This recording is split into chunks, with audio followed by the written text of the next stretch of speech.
Halo semuanya, Assalamualaikum warahmatullahi wabarakatuh. Salam sehat, salam hebat. Jumpa lagi di Armana Family Channel. Pada pertemuan kali ini kita akan membahas materi informatika TIK kelas 8 fase D dengan pembahasan teknologi informasi dan komunikasi. Ini adalah kurikulum merdeka bab 3. Oke, langsung saja kita menginjak ke pembahasan. Nah, sebelumnya kita simak terlebih dahulu. Seperti ini adalah peta konsep daripada pembahasan kali ini. Nah, di sini bisa kita lihat untuk bab awalnya adalah teknologi informasi dan komunikasi. Ini ada pada bab 3, yang mana sub pembahasannya yaitu ada 4, perangkat lunak aplikasi dan fitur aplikasi, kemudian ada pembuatan laporan, dan kemudian ada merangkum narasi dan konten digital, dan yang terakhir, yang keempat adalah laboratorium maya. Pada pembahasan kali ini kita akan membahas 2 sub pembahasan, yaitu yang pertama adalah perangkat lunak aplikasi dan fitur aplikasi serta laboratorium maya. Sedangkan untuk yang 2 lainnya akan kita bahas kemudian untuk pertemuan selanjutnya. Oke gitu ya. Nah, seperti ini adalah konsep dari kurikulum merdeka bab 3. Ada 2 nanti yang akan kita bahas pada pertemuan kali ini. Jadi untuk yang 2 lainnya, jadi nanti akan kita bahas di pertemuan yang akan datang gitu ya. Jadi nggak usah dipertanyakan lagi untuk pembahasan seperti ini. Oke, lanjut. Nah, di sini kita bisa melihat ini adalah yang saya screenshot dari modul Kemendikbud Ristek pada halaman 52 gitu ya. Seperti ini adalah seperti yang slide sebelumnya yang saya jelaskan tadi. Kemudian, nah di sini ini kita screenshot daripada daftar isi. Nah, seperti yang tadi saya bilang, bab 3 teknologi informasi dan komunikasi ada 4 pembahasan, mulai dari A, B, C, dan D. Oke, kita lanjutkan pembahasan selanjutnya. Ini adalah tadi saya cuma mau informasikan bahwa kita akan membahas yang A dan yang D. Ini adalah sub pembahasan 2 poin ini saja. Nah, kita langsung menginjak pembahasan yang pertama, yaitu perangkat lunak aplikasi dan fitur aplikasi. Nah, perangkat lunak aplikasi, apakah itu? Nah, definisi secara simpelnya, perangkat lunak aplikasi atau program aplikasi, sering kita sebut aplikasi gitu saja, adalah program komputer yang dirancang untuk melakukan tugas tertentu yang berkaitan dengan pengoperasian komputer itu sendiri. Nah, aplikasi biasanya dipakai oleh pengguna atau end user seperti kita ini. Jadi aplikasi komputer tidak bisa jalan sendiri gitu ya, kecuali yang AI, kecerdasan buatan, mungkin kita instruksikan, kemudian AI-nya sendiri yang mikir. Tapi pada pembahasan kali ini, aplikasi yang kita maksud adalah aplikasi yang memang membutuhkan user untuk melakukan tugas-tugas yang dimaksud. Nah, di sini pengguna harus mengetahui fungsi dan tujuan dari setiap aplikasi yang digunakan agar tidak mengalami kesulitan dalam pemrosesan data. Oke ya. Jadi maksud hati pengen cepat karena menggunakan aplikasi malah menjadi lambat. Tidak boleh seperti itu. Aplikasi itu adalah untuk membantu kegiatan kita, membantu tugas-tugas kita, terutama berkaitan dengan pemrosesan data komputer gitu ya. Nah, oke. Nah, di sini untuk penjelasan sebagai perumpamaannya adalah kalau kita pengen mengendarai sepeda, nah di sini sebelumnya kita harus mengetahui dulu 5W dan 1H. Ini 5W dan 1H ini tidak hanya untuk pas saat kita naik sepeda saja. Apapun itu kita harus tahu dulu 5W dan 1H. Apa itu? Yaitu sering kita bahas ya, sering kita dengar sebelumnya juga, yaitu what, where, when, why, how, dan who. Apa itu maksudnya? Iya, jadi kalau kita pengen naik sepeda, kita harus tahu dulu sepeda itu apa. Ya, terus kita mau naik sepeda itu di mana. kapan, ya toh, mengapa kita harus naik sepeda, dan bagaimana cara naik sepeda. Siapa yang naik sepeda, dengan siapa kita akan naik sepeda, kira-kira seperti itu ya. Jadi adalah perumpamaan simpelnya supaya mudah dipahami oleh para pengguna adik-adik maupun para awal profesional IT atau para pengguna awal komputer gitu ya. Nah, di sini ini yang saya maksudkan tadi, mengapa kita harus tahu 5W dan 1H. Karena sepeda itu sendiri ada banyak. Kalau kita pengen naik sepeda dengan rekan kita atau saudara kita atau teman kita, nah kita harus cari sepeda yang ada boncengannya, gitu. Jangan sampai kita dewasa malah naik sepeda yang sepeda mini, sepeda anak-anak, tidak boleh. Ini adalah sepeda yang satu penumpang, jadi kita pengen 2 orang, kenapa 1 penumpang, walaupun bisa berdiri tapi tidak aman. Nah, di sini kita bisa lihat ada sepeda gunung. Maksudnya apa ya? Itu tadi, kalau kita pengen naik sepeda di jalan yang tidak rata, di pedesaan maupun di pegunungan yang naik turun yang jalannya tidak rata, maka kita harus tahu tujuannya seperti apa. Nah, kemana? Nah, kita harus seperti itu. Jangan sampai kita naik sepeda bukannya lebih cepat, malah lebih lambat seperti itu. Jadi kita harus memperhitungkan, wah ini jalan yang tercepat di mana. Ya toh ini terus kita pakai sepeda yang seperti apa. Nah, kira-kira seperti itu. Oke. Nah, di sini jadi perangkat lunak aplikasi. Jadi kalau kita menggunakan komputer ya tetap harus melakukan proses berpikir. Oke ya, jadi mentang-mentang kita pakai komputer bisa mikir, jadi kita tidak perlu pikir, itu salah. Jadi kita tetap harus berpikir ya. Kenapa kita harus berpikir? Ya itu tadi, sehubungan dengan penggunaan aplikasi itu sendiri. Nah, demikian juga halnya ketika kita menggunakan aplikasi seperti aplikasi perkantoran yang terdiri atas pengolah kata, pengolah lembar kerja, dan pengolah presentasi maupun aplikasi-aplikasi editing yang lainnya. Saat akan menggunakan aplikasi tersebut, kalian harus menyertainya dengan proses berpikir untuk mencapai tujuan tertentu. Oke, ya gitu ya kira-kira ya.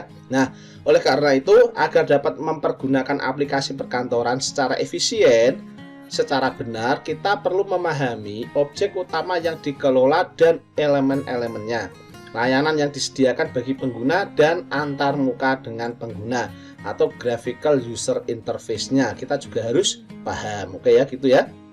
Nah, di sini kita akan langsung membahas, yaitu pembahasan yang pertama, perangkat lunak aplikasi dan fitur. Nah, di sini kita bisa lihat ada 3 pembahasan, yaitu objek aplikasi, fitur aplikasi, dan studi kasus aplikasi pengolah kata. Ini adalah 3 sub pembahasan yang akan kita ketahui pada video kali ini. Oke. Nah, yang pertama ini adalah kita akan membahas objek aplikasi. Nah, apa itu objek aplikasi? Nah, di sini kita akan ketahui objek aplikasi. Nah, secara definisi singkatnya, simpelnya adalah data yang dapat digunakan dalam aplikasi atau berbagi dengan aplikasi lainnya. Data itu maksudnya banyak sekali ya. Nah, mungkin apakah itu data gambar, data teks, mungkin ikon-ikon, bentuk, dan lain sebagainya. Nah, di sini setiap aplikasi mempunyai objek utama yang dikelola. Nah, tentu saja seperti itu. Nah, setiap komponen atau elemen dari objek utama aplikasi akan mempunyai istilahnya sendiri. Nah, objek aplikasi akan disusun secara terstruktur dan mempunyai hubungan satu sama lain. Setiap objek akan mempunyai ciri, dan ciri itu dapat diubah oleh penggunanya. Oke ya, kira-kira seperti itu ya. Nah, di sini sebagai contoh, aplikasi pengolah kata, nah ini digunakan untuk mengolah dokumen yang terutama terdiri atas teks yang berada dalam halaman, memiliki sejumlah paragraf, kata, tanda baca, dan lain sebagainya. Nah, sedangkan aplikasi lembar kerja, nah ini digunakan untuk mengelola sekumpulan lembar kerja yang di dalamnya dapat berisi angka, teks, formula, dan lain-lain. Oke. Nah, selanjutnya aplikasi presentasi digunakan untuk mengelola sekumpulan slide, nah untuk mempresentasikan sesuatu kepada orang lain yang utamanya berisi teks dan gambar dan lain-lain. Bisa nanti ditambahkan ikon-ikon maupun shape bentuk maupun tabel. Oke. Nah, selanjutnya aplikasi editing video. Nah, ini sudah sangat kompleks sekali ya. Digunakan untuk mengelola sekumpulan video, gambar, audio, dan komponen objek lainnya. Tentu saja pasti ada gambar, ada teks, nah suara-suara pasti ada. Oke. Nah, seperti ini adalah contoh dari aplikasi perkantoran. Nah, yang kita ketahui ada Microsoft Office, ada LibreOffice, OpenOffice, dan ini ada produknya Adobe. Kemudian ada juga Camtasia yang untuk editing video. Oke, mungkin ada editor yang lainnya, silahkan dikondisikan saja. Tapi intinya adalah sama seperti itu. Oke, nah di sini kita akan lanjutkan ya. Aplikasi, objek aplikasi. Nah, tadi objek atau potongan objek dari sebuah aplikasi dapat dipindahkan dari satu tempat atau satu posisi dalam aplikasi tersebut ke posisi lain aplikasi itu sendiri maupun aplikasi yang lainnya. Oke, nah, jadi dari Office Word ke Excel atau Excel ke Word dan sebaliknya, atau juga dari aplikasi Word ke Word atau Excel ke Excel itu sendiri selama aplikasi itu terbuka. Nah, untuk melakukannya dapat digunakan fitur penting seperti potong, salin, lekatkan atau tempel. Dalam bahasa Inggris adalah cut, copy, paste. Cut, copy, paste atau paste ya. Nah, di sini pemindahan objek atau potongan tersebut bisa terjadi karena adanya suatu buffer. Nah, ini adalah proses di balik layar atau di background. Buffer itu adalah proses background yang kita tidak ketahui tapi ada seperti itu, yaitu suatu tempat penyimpanan khusus yang formatnya dikenal oleh aplikasi-aplikasi tersebut. Oke ya.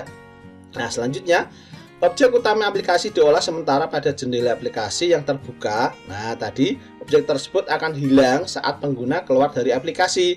Nah, dan akan dapat dibaca kembali setelah membukanya dari media penyimpan setelah menyimpannya. Artinya kalau cuma kita proses tanpa simpan ya otomatis data hilang, kira-kira seperti itu.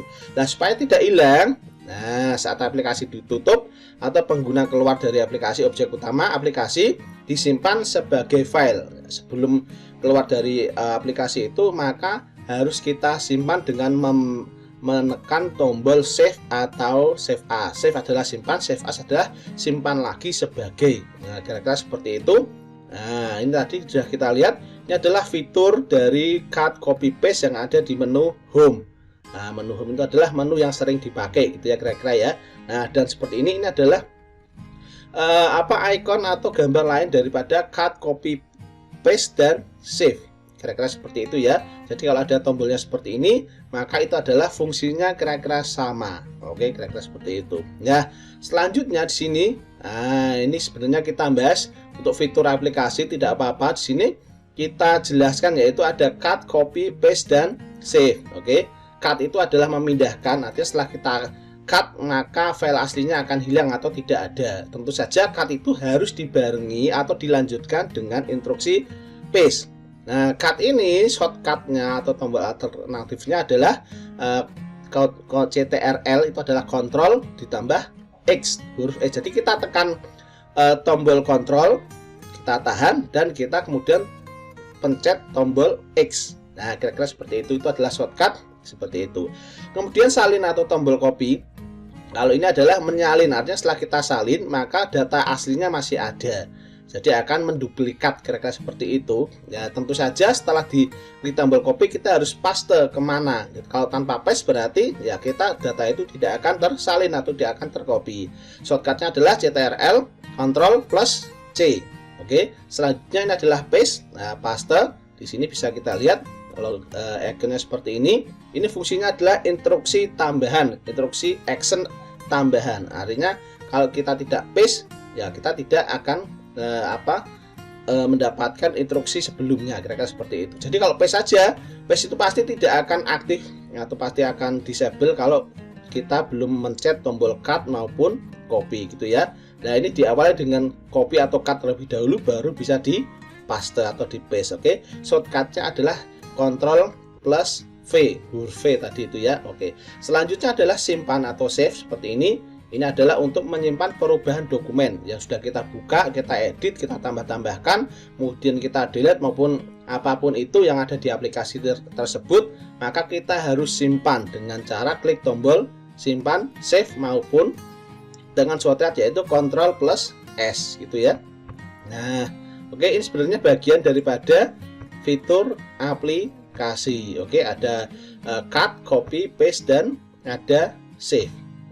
Nah, kira-kira seperti ini ya tombolnya ya. Jadi kita harus cut terlebih dahulu, baru paste, copy, kemudian paste. Sedangkan paste itu sendiri akan menunggu instruksi sebelumnya. Oke. Selanjutnya di sini, nah, kita ada pembahasan yaitu terkait format file. File hasil menyimpan objek utama tadi pada setiap aplikasi mempunyai format yang berbeda-beda. Nah, format ini sering kita sebut dengan ekstensi file extension. Oke ya, seperti itu.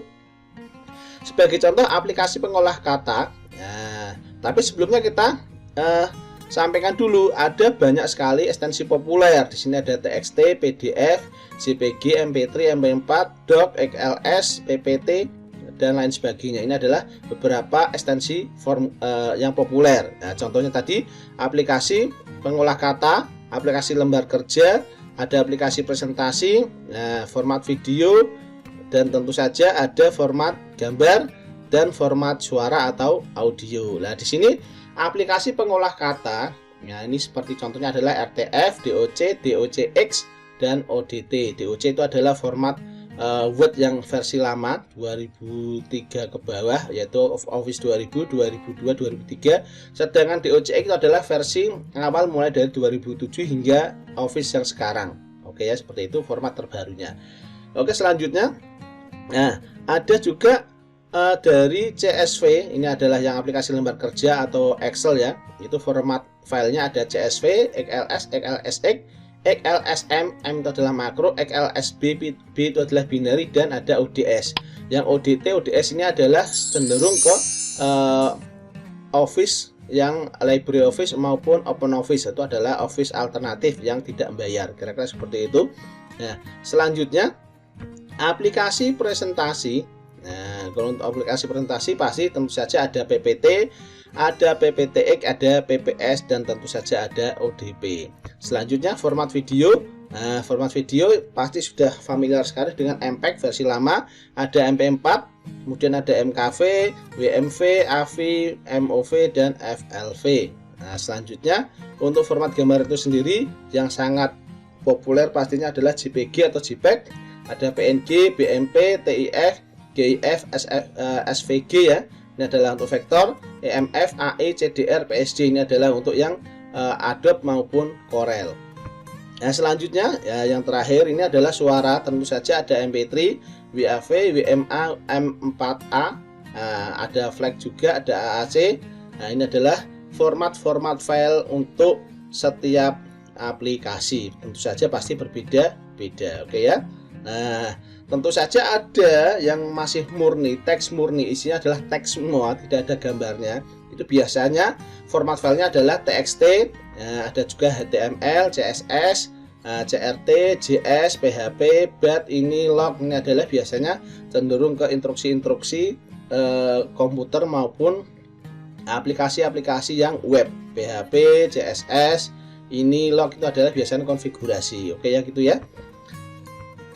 Selanjutnya, wah ini durasi sudah lumayan panjang ini ya. Nah, kita lanjut pembahasan yang A tadi, perangkat lunak aplikasi dan fitur. Sudah, tadi kita sudah membahas objek aplikasi, kemudian ada fitur aplikasi dan studi kasus pengolah kata. Oke, di sini kita lanjutkan dengan fitur aplikasi. Nah, ini sub pembahasan dari fitur aplikasi itu sendiri. Nah, bisa kita lihat di sini ada antar muka aplikasi atau graphical user interface, ada fitur cut, copy, paste, save tadi sudah kita bahas, dan juga ada screenshot dan snipping tool. Ini akan kita bahas untuk selanjutnya menggunakan langsung praktek saja gitu ya. Oke, kita langsung ke pembahasan. Saat ini saya berada pada laptop dengan menggunakan operating system Windows 10 ya. Langsung saja saya klik start, kemudian bisa langsung diklik menu Word atau Excel. Nah, di sini kalau bingung langsung saja ketikkan WinWord untuk membuka aplikasi Word, maupun bisa diketik juga Excel untuk membuka aplikasi Excel. Oke gitu ya. Nah, langsung saja saya buka aplikasi Word karena sudah ada di depan. Langsung saja saya klik ya. Nah, ini adalah seperti ini. Ini adalah aplikasi pengolah kata Microsoft Office Word. di sini bisa kita lihat di bagian atasnya adalah ada menu. Ini adalah ribbon tab, menu ribbon. Nah, ini adalah interface terbaru yang modern katanya seperti itu. Yang bagian bawah ini adalah lembar kerja, ini adalah menu-menu, bisa kita lihat tab menu, ada home, insert, design, layout. Nah, ini adalah sudah dikelompokkan menurut fungsi masing-masing. Sedangkan yang home ini adalah kebanyakan menu-menu atau fitur dalam aplikasi yang sering dipakai. Oke ya. Home, insert itu biasanya sering dipakai. Insert itu adalah untuk memasukkan sesuatu gitu ya. Langsung saja saya juga buka aplikasi Excel ya. Ini untuk nanti kita copy paste, kita cut ya, untuk objek nanti biar bisa lebih jelas lagi. Nah, untuk menunya biasa saya collapse ribbon, biasanya saya tidak tampilkan. Ini saya tampilkan ya supaya bisa terlihat, tidak ngumpet atau tidak sembunyi ya menunya. Nah, oke. Di sini bisa kita lihat fitur cut copy. Nah, dia posisinya disable ya. Nah, sedangkan untuk yang aplikasi tadi yaitu ada new, open, save dan save as. Nah, ini adalah antarmuka atau graphical user interface daripada aplikasi pengolah kata. Oke ya, di situ. Nah, bisa kita lihat di sini. Nah, ini untuk memulai biasa kita masuk ke layout ya. Di sini kita tentukan dulu untuk page setupnya, mulai dari margin, orientasi, kertasnya apa, nah seperti itu. Nah, ini langsung saja saya ketik teks tugas sekolah. Nah, ini bisa kita lihat kalau kita select maka cut dan kopinya akan langsung aktif, sedangkan kalau tidak kita select dia akan disable atau tidak aktif gitu ya. Jadi untuk mengcopy sebuah objek, nah di sini bisa kita atur terlebih dahulu, kita tebalkan, kita ganti ukurannya, untuk paragrafnya kita tengahkan. Nah, ini kita harus select objek itu terlebih dahulu. Nah, di sini kalau tidak kita select ya tidak bisa. Oke. Nah, di sini kalau kita coba cut berarti tulisan itu akan hilang ya. Nah, hilang kan? Atau di mana ya? Kita akan taruh di mana? Nah, kita akan taruh di halaman kedua. Di sini langsung saja kita klik kanan dan paste ya. Itu bisa menggunakan tombol paste yang ada di atas juga boleh sama. Jadi klik kanan juga boleh, tombol itu juga boleh. Di sini, nah kita coba select lagi. Nah, namun kita copy adalah salin ya. Kemudian kita taruh di sebelah kiri yang halaman pertama. Kita paste saja. Nah, di sini bisa kita lihat. Nah, jadi kalau salin itu biasanya dia menduplikat, kalau cut itu dia memindahkan atau memotong, itu istilahnya memindahkan itu ya. Nah, seperti itu. Jadi copy. Nah, kita kopikan coba di Excel gitu kan. Langsung kita paste, maka tulisannya formatnya juga akan ngikut. Maka tulisannya akan besar gitu ya. Nah, di sini kalau kita paste di cell, nah, maka dia biasanya formatnya tidak ngikut. Itu adalah perbedaannya seperti itu. Oke. Nah, di sini kita sudah menggunakan dan sudah mengetahui antarmuka dan fitur dari cut, copy, paste maupun. Nah, di sini kalau sudah selesai ya jangan lupa di save, disimpan. Nah, kalau tidak disimpan maka file-file yang sudah kita garap tadi, sudah kita kerjakan, kita susun rapi akan hilang, tidak tersimpan dan kita tidak bisa membukanya di kemudian hari. Oke, sudah kita save. Silakan tadi diklik tombol save, kasih nama dan diklik tombol save lagi. Oke. Tadi kita simpan di drive D, bisa kita lihat. Ini ada tugas sekolah. Oke.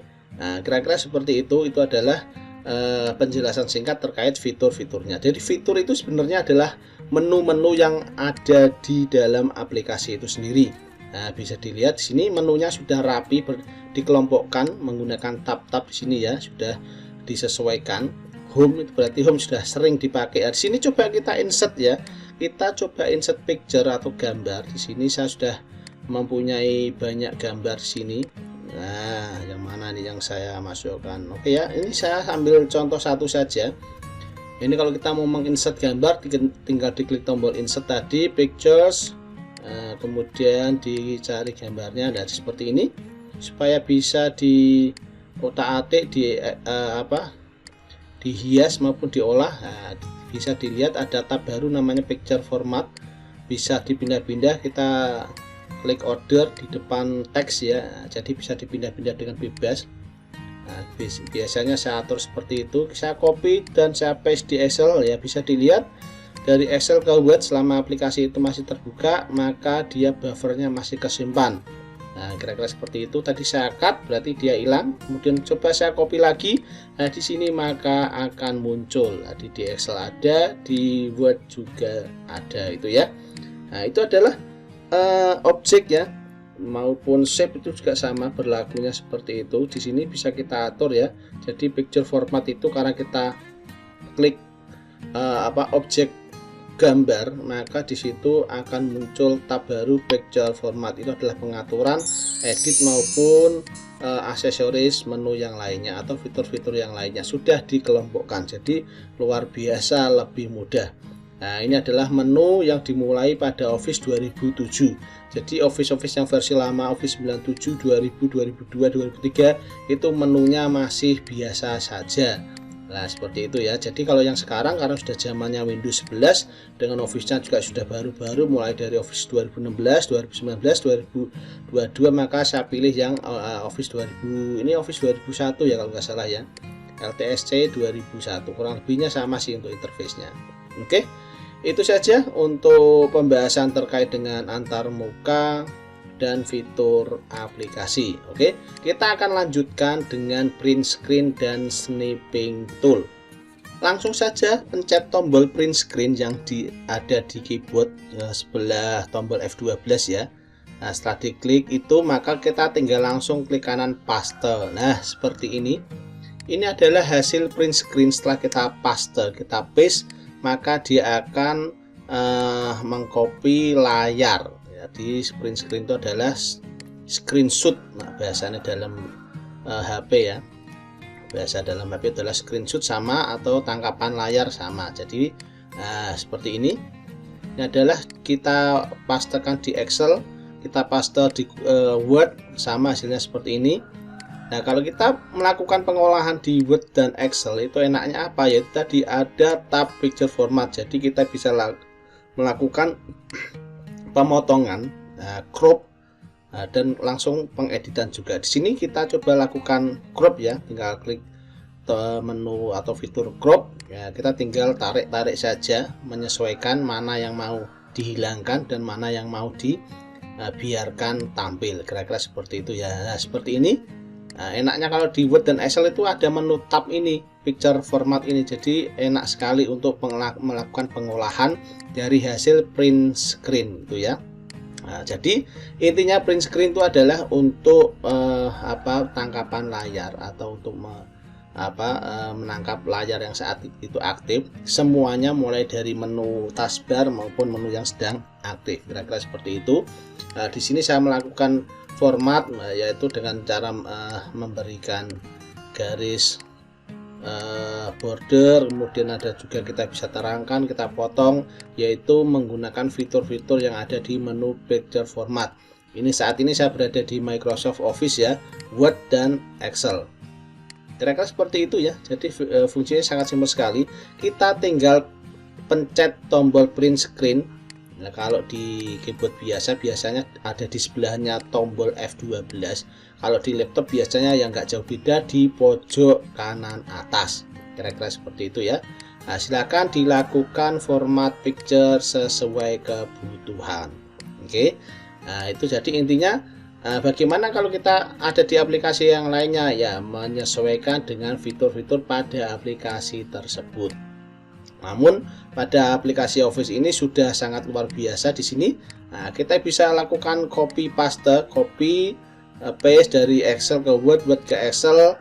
Nah, untuk menguji fitur-fitur yang cut copy paste tadi pada menu pembahasan yang sebelumnya. Untuk mengecilkan kita tinggal tarik saja ke dalam, untuk membesarkan kita tarik ke arah luar seperti itu. Nah, kurang lebihnya sama dengan pemakaian picture pada umumnya. Nah, oke ya, seperti itu ya. Nah, oke. Nah, setelah itu kita akan melanjutkan ke yang kedua, yaitu snipping tool. Nah, kalau bingung di mana tinggal ketikkan saja di bagian start snipping. Nah, seperti ini adalah tampilan aplikasi snipping tool yang ada di Windows 10 ya. Ini aplikasi bawaan dari Microsoft Windows 10. Nah, kita tinggal klik saja. new, kemudian kita langsung tarik saja bagian mana yang mau kita screenshot. Nah, seperti ini sudah ya. Nah, di sini bisa dilihat Windows 10 snipping toolnya versi 10. Oke. Nah, setelah kita potong seperti ini, kita tinggal klik kanan copy dan kita pastekan ke aplikasi yang kita inginkan. Sini saya uji lagi menggunakan Office Word. Nah, di sini setelah saya format front of text, nah, bisa kita tarik-tarik. Di sini bisa kita lihat ternyata di snipping tool juga ada pen ya, sama pensil untuk menandai bagian-bagian. Namun ini fiturnya tidak terlalu komplit, cuma penanda saja. Di sini bisa kita lihat ada pen, ada apa lagi ini. Kalau yang sebelah ini kayaknya ini email ini ya. Jadi kalau kita klik maka dia akan langsung membuka email. Nah, biasanya kalau nggak ke Outlook ya ke Windows Live Mail biasanya seperti itu. Nah, ini benar sekali dia langsung membuka email ya. Nah, oke. Nah, di sini kita kembali lagi. Nah, ternyata memang fiturnya sangat terbatas ya di snipping tool. Kita bisa potong, kemudian kita cuma bisa highlight saja.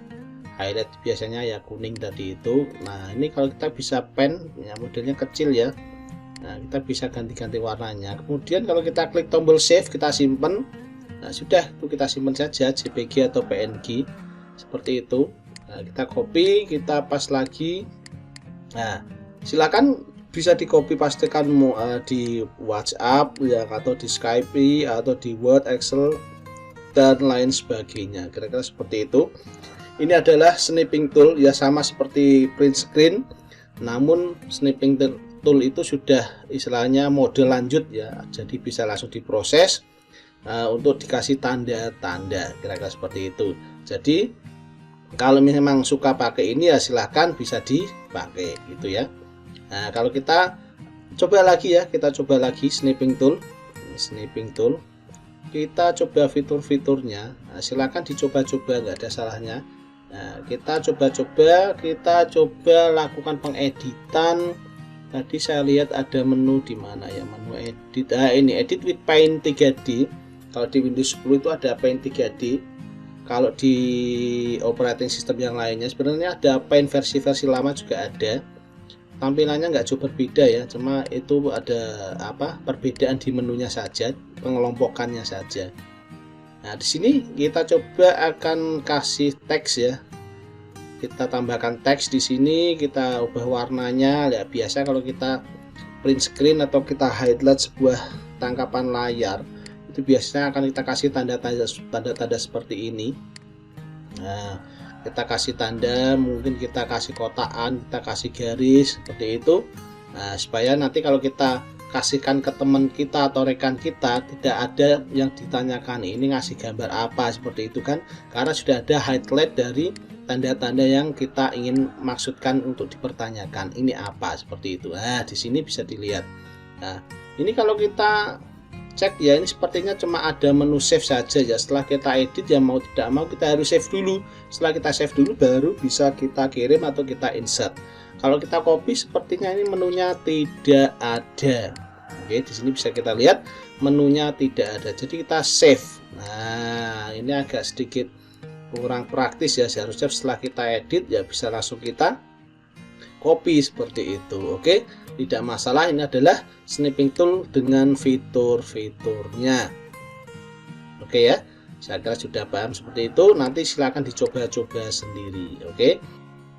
Nah, selanjutnya kita akan masuk pembahasan yang ketiga, sub pembahasan ketiga, yaitu yang perangkat lunak aplikasi dan fitur. Tadi kita sudah bahas objek aplikasi, kita sudah bahas fitur aplikasi, dan yang terakhir kita bahas studi kasus aplikasi pengolah kata. Nah, kita bahas sub pembahasan ketiga, studi kasus aplikasi pengolah kata. Oke, nah, kita langsung masuk ke pembahasan. Berikut adalah modul pembahasan yang ada di buku pelajaran ya. Nah, ini adalah poin-poin nanti yang akan kita sampaikan. Kita bedah aplikasi seperti ini. Ini adalah poin-poin mulai dari pengaturan awal, pengaturan header footer, tabel, kolom, shape, picture, dan lain sebagainya. Oke, langsung saja kita mulai praktikal. Oke, saya buka Microsoft Office Word ya di sini. Nah, seperti ini sudah. Langsung saja saya klik sheet baru, file baru ya tadi. Nah, di sini bisa kita lihat. Ini di bagian atas seperti yang sudah saya jelaskan tadi, ini adalah menu ribbon, tab menu ribbon sudah dikondisikan sesuai dengan kebutuhan. Pertama, biasanya kita set dulu di bagian page setup untuk men-setting margin, paper, orientasi kertas, portrait landscape, dan lain sebagainya. Ini yang perlu diperhatikan sebelum kita menginjak langsung untuk ngetik. Oke, nah selanjutnya kita masuk ke menu home di sini. Ini adalah fitur-fitur yang sudah saya jelaskan sebelumnya. Ini bagian di layout tadi ya. Kita cek sekali lagi untuk memastikan bahwa kita sudah benar ya. Untuk papernya saya biasa pakai A4, untuk layoutnya, untuk marginnya ini saya biarkan standar 2,5 cm. Oke, setelah dirasa cukup untuk setting awal, kita bisa langsung ngetik. Oke, kita ngetik untuk paragraf ini. Silakan untuk mencoba-coba, silakan diceritakan saja kegiatan sehari-hari atau kegiatan yang disukai atau semacamnya. Nah, ini saya ngetik untuk kegiatan sehari-hari untuk anak saya yang SMP ya. Nah, ini saya ketik apa saja terserah, atau mungkin kalau tidak bisa copy paste dari artikel-artikel yang ada di internet. Tinggal cari saja, nanti terus di blok, di select, kemudian di klik kanan dan copy, kemudian masuk ke Microsoft Office Word ini, kemudian tinggal di paste saja dan tinggal dilakukan pengaturan. Oke, ini saya ngetik sebentar, satu paragraf saja. Ini untuk ngetes ya. Ini saya percepat 2 kali supaya tidak terlalu panjang. Oke, nah di sini kita sudah hampir selesai ya untuk ngetik satu paragrafnya.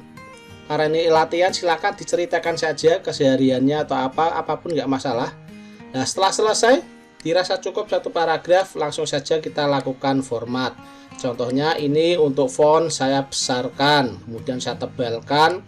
Nah, ingat untuk mengatur objek, jangan lupa untuk diselect dulu ya, dipilih seperti ini, kemudian dilakukan setting rata tengah, rata kanan, rata kiri, tebal, mungkin garis bawah dan lain sebagainya.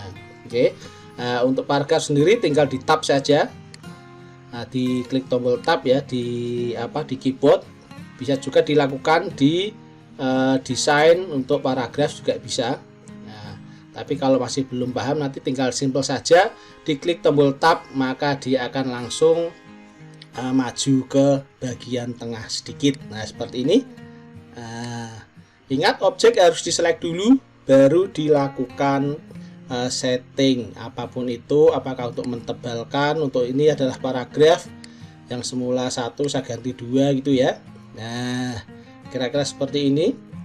Nah, untuk settingan yang lain, misalkan kita mau tambahkan gambar, misalkan tinggal di insert saja di sini. Kemudian picture, kemudian this device, itu kalau kita gambar punya ada di komputer ini. Oke ya, saya coba picture this device. Nah, saya cari saja, saya biasanya ada gambar di folder gambar. Nah, ini adalah isinya gambar-gambar semua, bahan-bahan untuk konten maupun bahan-bahan untuk membuat presentasi. Saya coba pilih satu gambar di sini. Nah, satu gambar, kemudian saya klik insert gitu ya. Nah, terserah gambarnya apa saja. Nah, ini bisa dilihat. Nah, ini ada beberapa gambar, banyak sekali ya punya saya ini, lumayan ini karena untuk bahan-bahan konten sekaligus buat presentasi. Ekspresi-ekspresi seperti ini sudah saya kumpulkan. Kemudian ada beberapa gambar-gambar yang lainnya ya di sini. Nah, ini adalah gambar lucu, gambar-gambar karakter ya. Ini gundul semua, tidak masalah, ini karakter tanpa wajah. Nah, seperti ini. Nah, kemudian saya klik saja, kemudian saya wrappingkan di front of text, jadi supaya bisa saya pindah-pindahkan. Nah, seperti ini. Kalau belum di front of text maka akan susah untuk dipindah-pindahkan ya kalau gambar ya. Tinggal ditarik dari pojok untuk naik ke dalam, kemudian kita atur besar kecilnya gambar. di sini. Nah, kemudian kalau kita kurang lagi, kita bisa tambahkan satu gambar lagi. Nah, di sini saya coba tambahkan satu gambar lagi ya. Nah, ini gambarnya what we do, ini ada 5 karakter. Nah, oke. Diatur sesuai dengan kebutuhan saja ya, diklik supaya nanti tab picture format muncul. Nah, ini enaknya Microsoft Office yang sekarang. Begitu kita klik, kita bisa langsung nge-crop, bisa motong, bisa memperjelas dan lain sebagainya. Untuk menambahkan shape, insert shape, nah ini kita tambahkan misalkan persegi panjang ya. Ini cornernya round, yang model round artinya tumpul di bagian pojok-pojoknya. Nah, kalau mau tambahkan teks, tinggal diklik kanan saja add text, maka bisa langsung diketik. Oke. Jadi ini adalah yang dimaksud proses berpikir. Jadi kita punya karep apa, kita tinggal klik atau klik kanan, maka menu-menu akan otomatis muncul. Oke. Nah, selanjutnya untuk page header and footer juga bisa ditambahkan. Saat ini saya coba tambahkan tabel ya. Insert tabel, tinggal dipilih saja mau berapa kolom, berapa baris. Walaupun sudah seperti ini, nanti diklik kanan pun bisa diinsert atau ditambahkan barisnya lagi. Ini saya coba tuliskan untuk header kolomnya, nomor, nama, kelas, hobi, alamat, kemudian nomor HP ya, ini ala kadarnya saja sebagai contoh saja. Mau diatur rata kanan, tengah, kiri juga bisa, tinggal diselect saja. Nanti ditebalkan juga bisa. Nah, di situ bisa dilihat begitu kita klik tabel maka akan muncul tab menu tabel desain. Nah, ada juga layout juga ya. Layout untuk tabel. Oke, seperti itu. Nah, ini adalah contoh kita mengeksplor, bahasanya seperti itu, atau kita bedah aplikasi juga boleh seperti itu, tidak masalah. Nah, setelah kita masukkan tabel, mungkin kita bisa tambahkan lagi yang lainnya. Nah, di sini kita explore tabel, tinggal diklik, mau di delete, mau ditambahkan bisa. Kemudian saya coba untuk ini adalah tadi ya yang settingan paragraf ya. Nah, selanjutnya saya coba tambahkan apa lagi ya yang tadi belum kita word art ya, yang biasa kita pakai, kita tambahkan word art. Word art itu adalah teks yang bisa di setting menunya lebih banyak. Ini bisa dibilang adalah shape, bentuk, tapi formatnya adalah huruf gitu ya. Nah, di sini saya coba mengetikkan pelajar hebat di sini. Nah, di situ bisa dilihat di bagian atas menunya ada muncul menu baru shape format. Nah, kalau tadi picture format, sekarang adalah shape format. Ini teksnya bisa cantik ya, bisa diwarnai, bisa dikasih efek-efek dan lain sebagainya. Ini lumayan banyak, bisa dilihat di text fill, text outline maupun text effect. Nah, di situ itu kreasikan sesuai dengan keinginan. Nah, untuk menambahkan header kita tinggal klik, double klik ya bagian atas, maka akan langsung muncul seperti ini. Nah, bisa dilihat ada tulisan headernya di bagian atas kiri, itu artinya bagian kita ngetik untuk header. Oke. Untuk kembali ke layout awal, kita tinggal klik saja bagian luar, maka dia akan lanjut untuk ngedit. Untuk menginput footer, kita tinggal double klik saja bagian bawah, maka otomatis tadi kita akan men-setting footer. Bisa kita langsung ketik-ketik untuk footernya, atau bisa juga kita tambahkan. Nah, kita bisa tambahkan number ya, numbering ya. Di sini kita klik di bagian menu. Nah, di sini bisa dilihat ada header, ada footer, dan bagian bawah ada page number. Silakan diatur numbernya mau di kiri, tengah maupun kanan. Nah, seperti ini saya coba di kanan. Nah, tadi kemudian saya tambahkan teks lagi ya di sini. Ini maksudnya apa? Header and footer itu maksudnya begitu kita ngetik banyak halaman, maka page header dan footer itu akan selalu muncul di setiap halaman. Sedangkan page numbering tadi dia akan langsung melanjutkan nomornya mulai dari 1, 2 dan seterusnya ya. Ini bisa dilihat halaman 1, halaman 2 dia akan otomatis ada nomornya. Oke. Nah, kira-kira seperti itu. Terus apa lagi yang kurang tadi? Untuk kolom, paragraf sudah, teks sudah. Nah, ini adalah bagian kanan bawah itu adalah untuk zoom ya, zoom untuk mengecilkan, untuk membesarkan, bisa menggunakan yang tinggal scroll tarik. Oke, itu saja poin-poin yang dibahas di modul buku pembelajaran informatika kelas 8 untuk bab ketiga, terutama adalah untuk poin bedah aplikasi. Oke, nah, setelah selesai silahkan disimpan. Nah, ini saya simpan di drive D, kasih nama, kemudian saya kondisikan untuk namanya. Setelah mantap dengan nama itu, nanti kita tinggal klik tombol save. Oke, kalau tidak kita save, maka yang sudah kita edit tadi akan hilang dan kita tidak tahu kemana rimbanya. Oke, nah saya close, saya buka Explore, Windows Explorer, saya arahkan ke drive D, dan ini adalah file yang sudah kita buat tadi, tinggal di double klik saja. Nah, setelah itu inilah yang dimaksud, kita punya file yang berformat docx. Ini adalah format Word terbaru. Oke, itu saja. Mungkin silahkan ditambah-tambahi, mungkin mau ditambahkan apa lagi, gambarnya mau diperbanyak juga boleh. Ingat, semakin banyak gambar maka ukuran filenya biasanya akan semakin besar. Nah, selanjutnya kita akan masuk ke pembahasan yang kedua, yaitu laboratorium maya. Laboratorium maya atau virtual lab atau virtual laboratory. Oke, nah di sini apa itu virtual lab atau laboratorium maya? Nah, secara simpel yaitu laboratorium. Jadi virtual lab adalah laboratorium yang dibuat secara maya dengan menggunakan komputer. Jadi ini labnya adalah lab seolah-olah ada atau maya atau virtual gitu ya.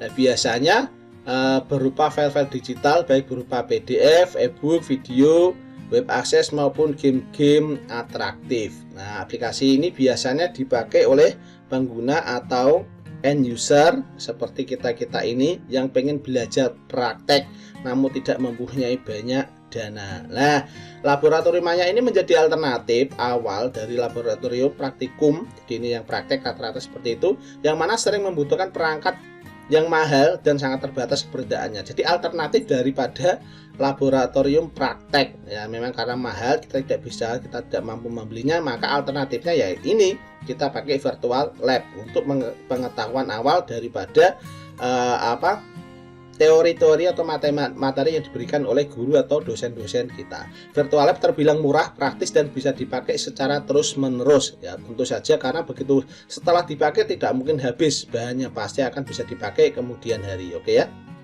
Nah, ini kita baca sedikit sejarahnya. Laboratorium maya pertama kali hadir tahun 1977. Bisa kita bayangkan seperti apa tahun itu, karena tahun itu untuk komputer aja masih sangat terbatas. Artinya operating system tidak secanggih sekarang, masih kebanyakan masih berupa DOS ya, masih seperti itu. Nah, dengan nama Virtual Laboratory of Physiology. Nah, ini adalah bahasa Inggris ya, tentu saja. Virtual Lab ini fokus utama pada pembuatan basis data dengan teks dan gambar. Kira-kira seperti itu ya. Paling dipoto atau mungkin nanti terus disimpan dalam bentuk digital, kira-kira seperti itu. Nah, pada tahun 1998 ini mulai menggunakan CD-ROM, karena CD-ROM saat itu sudah banyak beredar ya, menggunakan media CD disk ya, compact disk, artinya itu lebih murah, maka biasanya akan didistribusikan menggunakan CD tadi. Nah, dan terus berkembang dari mulai fisiologi ke ilmu hayat, ilmu pengetahuan umum, seni dan sastra. Nah, baru pada tahun 2000 proyek ini benar-benar menjadi proyek penelitian, yaitu The Experimentalization of Life yang didanai oleh Volkswagen Foundation. Ini adalah yang mobil VW, yaitu VW Kodok, VW Kombi itu adalah Volkswagen. Nah, kemudian pada tahun 2002 versi pertama dari laboratorium virtual online ini diluncurkan. Nah, meskipun laboratorium virtual ini dianggap lebih aman, virtual lab ini lebih aman, murah dan efisien, tetapi tetap saja masih banyak kekurangan. Ya, berikut adalah perbedaan antara virtual lab dengan laboratorium fisik atau nyata gitu ya. Nah, seperti apa perbedaannya? Nah, silakan di skip. Nah, untuk video ini bisa di skip dan kemudian bisa dipikir-pikir dan dibayangkan atau mungkin dibaca-baca untuk perbedaan laboratorium maya dan fisik. Oke ya. langsung saja saya langsung menuju ke pembahasan selanjutnya. Nah, ini silakan di pause saja untuk mengetahui atau dibaca-baca ya, biar tidak terlalu lama. Oke, lanjut saja setelah perbandingan. Nah, ini adalah contoh virtual lab yang ada di Indonesia milik Kemendikbud-Ristek. Nah, semula ada di vilab.belajar.kemdikbud.go.id. Namun setelah saya cek, saya akses, ternyata ini sudah link ini sudah tidak ada, namun sudah berganti ke medukasi. medukasi.kemdikbud.go.id. Nah, ini /medukasi dan /m1 vilab. Itu bisa dicek langsung di Google ya. Nah, ini adalah contohnya, contoh yang isi daripada virtual lab ya. Nah, virtual lab seperti ini adalah contoh induksi elektromagnetik pada laboratorium Maya. Nah, saya sudah cek di di websitenya. Nah, itu ternyata isinya adalah rata-rata seperti kayak game atau aplikasi Android. Silakan di-download, kemudian diinstal dan dipelajari. Jadi bisa langsung praktek, yes no, apakah iya, apakah tidak, seperti ini, seperti itu bisa langsung seperti permainan gitu. Kemudian ada virtual lab yang ada di internet. Nah, selain di Indonesia tentu saja pasti banyak sekali yang ada di internet. Contohnya adalah virtual lab milik PET. Nah, ini adalah virtual lab yang berisi simulasi sains, fitur-fitur pencariannya bagus, tentu saja gratis, dan ini cocok untuk program IPA. Silakan diakses menggunakan link berikut ini. Nah, kemudian yang kedua adalah virtual lab Nova. Ini adalah tentang simulasi iklim, cyber security, keamanan dunia maya, RNA, energi, awan.